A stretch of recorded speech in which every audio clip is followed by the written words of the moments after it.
എല്ലാവർക്കും നമസ്കാരം. ക്രിസ്മസ് സ്പെഷ്യലായിട്ട് നമ്മൾ ഇന്ന് തയ്യാറാക്കിയിരിക്കുന്നത് അപാര രുചിയുള്ള ഒരു ബീഫ് പെരളനാണ്.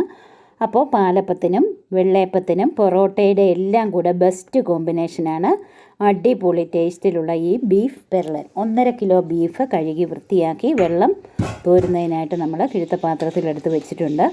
ഇനി ഒരു 5ഓ 6ഓ വലിയ സബോള കനം കുറച്ചരിഞ്ഞത്, അതുപോലെ ഇഞ്ചി വെളുത്തുള്ളി ഇത് രണ്ടും ഒന്ന് ചെറുതായിട്ട് ചതച്ചെടുത്തിട്ടുണ്ട്. വെളുത്തുള്ളി ഒരു 2 കുടം വെളുത്തുള്ളി എടുത്തിട്ടുണ്ട്. അതുപോലെ ഇഞ്ചി ഒരു 4 ഇഞ്ച് കഷ്ണം ഇഞ്ചി.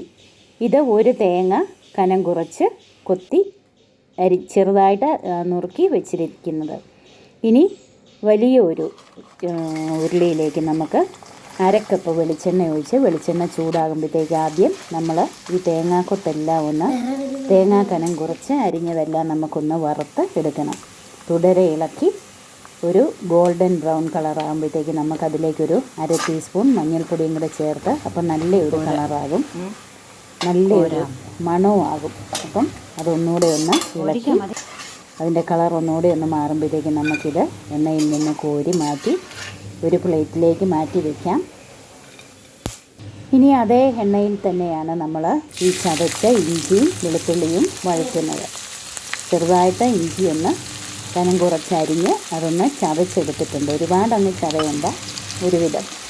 അപ്പോൾ നന്നായിട്ട് ആ ഇഞ്ചിയുടെ ഫ്ലേവർ എണ്ണയിലേക്ക് ഇറങ്ങും. അപ്പം ഇഞ്ചി ചതച്ചത് ചേർത്തൊന്ന് വഴറ്റി ഇനി അതിലേക്ക് നമ്മൾ വെളുത്തുള്ളി ചതച്ചതും കൂടെ ഒന്ന് ചേർക്കുന്നുണ്ട്. അതുകൂടെ ചേർത്ത് നന്നായിട്ട് നമുക്കൊന്ന് വഴറ്റിയെടുക്കാം. ഇതിൻ്റെ കളർ ഒന്ന് മാറാൻ തുടങ്ങുമ്പം വേണം നമ്മൾ കനം കുറച്ച് അരിഞ്ഞ് വെച്ചിരിക്കുന്ന സവാള അതിലേക്ക് ചേർക്കാൻ. ഇപ്പോൾ കളറൊന്ന് മാറി വന്നിട്ടുണ്ട്. നമുക്കിനി സവാള കനം കുറച്ചരിഞ്ഞത് നമുക്കതിലേക്ക് ചേർത്ത് കൊടുക്കാം. പെട്ടെന്ന് ഇതൊന്ന് വഴന്ന് കിട്ടാനായിട്ട് നമുക്കതിലേക്കൊരു 2 ടീസ്പൂൺ ഉപ്പ് പൊടിയും കൂടെ ചേർത്ത് കൊടുക്കാം. നന്നായിട്ട് തുടരെ ഇളക്കണം. ഇപ്പോൾ ഉപ്പ് പൊടി ചേർത്ത് കൊടുത്തിട്ടുണ്ട്. പെട്ടെന്ന് തന്നെ ഇതിൻ്റെ ജലാംശമെല്ലാം മാറി ഇതൊരു നല്ല ഗോൾഡൻ ബ്രൗൺ കളറിലേക്ക് മാറും. അപ്പോൾ സവാളയുടെ അളവെല്ലാം പകുതിയായിട്ട് കുറഞ്ഞിട്ടുണ്ട്, കണ്ടില്ലേ? ഇപ്പം നന്നായിട്ടൊന്ന് വഴന്ന് വന്നിട്ടുണ്ട്. ഇനി അതിലേക്ക് നല്ല പോലെ ഒരു പിടി കറിവേപ്പില. അപ്പോൾ കറിവേപ്പിലയൊക്കെയാണ് ഇതിന് നല്ലൊരു ഫ്ലേവർ നൽകുന്നത്. അപാര ടേസ്റ്റുള്ളൊരു ബീഫ് പെരളനാണിത്. അപ്പം നന്നായിട്ട് ഇതൊന്ന് വഴന്ന് വരുമ്പോഴത്തേക്ക് നമുക്കിത് ഉരുളിയുടെ എല്ലാ സൈഡിലേക്കും ഈ സവാള വഴന്നതൊന്ന് മാറ്റി ഇങ്ങനെ വെച്ച് കഴിയുമ്പോഴത്തേക്ക് എണ്ണ ഇങ്ങനെ ഊർന്ന് ഇറങ്ങും. എണ്ണ പനിച്ച് ഇറങ്ങി അതിൻ്റെ നടുവിലേക്ക് വരും. അപ്പോൾ അതിലേക്ക് വേണം നമ്മൾ മുളക് പൊടി ചേർത്ത് കൊടുക്കാൻ. പിരിയൻ മുളകിൻ്റെ പൊടിയാണ് ഞാൻ ചേർത്തിരിക്കുന്നത്. ഒരു 5ഓ 6ഓ സ്പൂൺ മുളക് പൊടി നമുക്ക് ചേർത്ത് കൊടുക്കുക. അപ്പോൾ നല്ലൊരു കളറായിരിക്കും, അധികം എരിവ് വരത്തുമില്ല. അപ്പോൾ നന്നായിട്ട് ആ നടുഭാഗത്തിട്ട് തന്നെ നമുക്കൊരു ലോ ഫ്ലെയിമിൽ ആ മുളക് പൊടിയൊന്ന് വഴറ്റിയെടുക്കുക. അപ്പോൾ നല്ലൊരു ഡാർക്ക് കളറും വരും, നല്ല മൂത്ത ഒരു മണം വരും. മസാല മൂത്തതിൻ്റെ ഒരു മണം വരുന്നത് വരെ അതൊന്ന് വഴറ്റണം. ഇനി നമുക്ക് ഗരം മസാലപ്പൊടിയാണ് ചേർക്കേണ്ടത്. ഒരു 2 ടീസ്പൂൺ ഗരം മസാലപ്പൊടിയും കൂടെ നമുക്ക് ചേർത്ത് കൊടുത്തിട്ട് മൊത്തം ഒന്ന് ഇളക്കിയെടുക്കാം.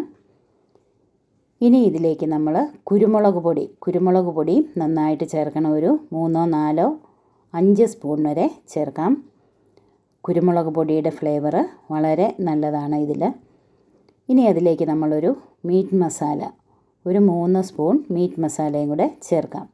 അപ്പം പൊടികളെല്ലാം ഇപ്പോൾ ചേർത്തിട്ടുണ്ട്. ലോ ഫ്ലെയിമിൽ വെച്ച് നന്നായിട്ട് ഇതൊന്ന് ഇളക്കണം. അരപ്പെല്ലാം മൂത്ത് സവാളയും എല്ലാം ആയിട്ട് മൂത്ത് നല്ല ഒരു മണം വരുന്നത് വരെ ഇങ്ങനെ നമ്മൾ ഇളക്കി സാവധാനം ഇളക്കി ഇത് മൂപ്പിച്ചെടുക്കണം. നന്നായിട്ട് മൂത്ത ഈ അരപ്പിലേക്ക് നമ്മൾ ബീഫ്, വെള്ളം നന്നായിട്ട് വാർന്ന് ഇരിക്കുന്ന ബീഫ് നമുക്കിതിലേക്ക് ചേർത്ത് കൊടുക്കാം. ഒരുവിധം നെയ്മയമുള്ള ബീഫാണ്. അത് ചേർക്കുമ്പോഴാണ് ഒന്നുകൂടെ ഒരു കറിക്ക് സ്വാദാകുന്നത്. ആ ബീഫ് ചേർത്ത് വീണ്ടും നന്നായിട്ട് തന്നെ ഒന്ന് വരട്ടി ഇളക്കി എടുക്കണം. അപ്പോൾ ഈ മസാലയെല്ലാം ബീഫ് കഷ്ണങ്ങളിൽ നന്നായിട്ട് പിടിക്കും. അപ്പോൾ നന്നായിട്ട് തന്നെ ഒന്ന് ഇളക്കി അരപ്പെല്ലാം പിടിച്ച് കഴിയുമ്പോൾ നമ്മൾ വറുത്ത് കോരി വെച്ചിരിക്കുന്ന തേങ്ങാക്കൊത്ത് ഈ സമയത്താണ് നമ്മൾ ചേർക്കുന്നത്. ഈ തേങ്ങാക്കൊത്തും കൂടെ ചേർത്തിങ്ങനെ ഇത് വെന്ത് വരുമ്പോഴത്തേക്കാണ് അടിപൊളി ടേസ്റ്റ് ആകുന്നത്. ഈ തേങ്ങാക്കൊത്ത് ചേർത്തിട്ടും നന്നായിട്ട് തന്നെ ഒന്ന് ഇളക്കണം, എല്ലാ ഭാഗത്തും ആകുന്നത് പോലെ. ഇനി നമുക്ക് പാകത്തിനുള്ള ഉപ്പ് ചേർത്ത് കൊടുക്കാം. സവാള വഴറ്റിയപ്പോൾ നമ്മൾ 2 സ്പൂൺ ഉപ്പ് ചേർത്തിട്ടുണ്ടായിരുന്നു. അപ്പോൾ അതിന് ബാക്കിയുള്ള ഉപ്പൂടെ നമുക്ക് ചേർത്തിട്ട് ഒന്നുകൂടെ ഒന്ന് ഇളക്കി നമുക്ക് കുക്കറിലേക്ക് ഇത് മാറ്റാം. കുറച്ച് വെള്ളവും കൂടെ നമ്മൾ ചേർത്താണ് വേവിക്കുന്നത്. കുക്കറിൽ വേവിക്കേണ്ടെങ്കിൽ ഈ അതേ പാത്രത്തിൽ തന്നെ നമുക്ക് അല്പം വെള്ളം ഒഴിച്ച് സ്ലോ ആയിട്ട് കുക്ക് ചെയ്തെടുക്കാം. അതാണ് ഏറെ രുചി. അപ്പം നമ്മൾ പെട്ടെന്ന് വെന്ത് കിട്ടാനായിട്ട് കുക്കറിലേക്ക് മാറ്റിയിട്ടുണ്ട്. ഇപ്പം ഒരു 3-4 വിസിലൊക്കെ വന്നു കഴിഞ്ഞ് നമ്മൾ വീണ്ടും അതേ പാനിലേക്ക് തന്നെ ബീഫ് മാറ്റിയിട്ടുണ്ട്. അപ്പം ഈ അടിപൊളി ബീഫ് പെർലൻ നിങ്ങളൊന്ന് ട്രൈ ചെയ്ത് നോക്കണേ.